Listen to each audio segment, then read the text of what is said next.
jamhuuriyadda Djibouti ayaa waxaa maanta Jimcaha taariikhdu ku beegantay 24 bisha labaad waxaa looga dareeray codbixinta doorashada maamulka hoose iyo maamulka degmooyinka caasimadda iyo gobolada dalka gudihiisa ayaa si ballaaran la isugu diyaarinaya codbixinta doorashadani maalin muhiim ah oo ahayd madaxweynaha jamhuuriyadda mudane Ismaaciil Cumar Geele oo weelisay marwada koowaad dalka Marwo Khadra Maxamuud Xayd ayaa codkooda ka dhibtay xafiiska goobaad amba loo yaqaan district iyagoo gudanaya waajibaadkooda wadaninimo.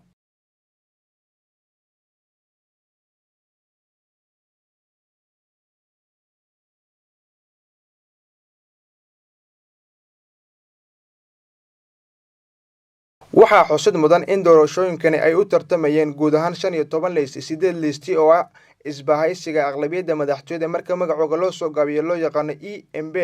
4 liistina waxay ahaayeen 4 liist oo madax bannaan iyo 3 liist oo EDG ah. xafiiska qaran ee u qaabilsan doorashooyinka wasaaradda arrimaha gudaha ayaa si habsami leh ula socday goobaha laga codeynayay oo guud ahaan tiradoodu ay dhan tahay 450 xafiis. tirada codbixiyaasha oo la sii dejiyay ayaa 18700 oo qof. doorashadani oo tii saddexaad dalka ka qabsoontay ayaa siyaasadda madaxweynaha ee ballaarinta maamulka.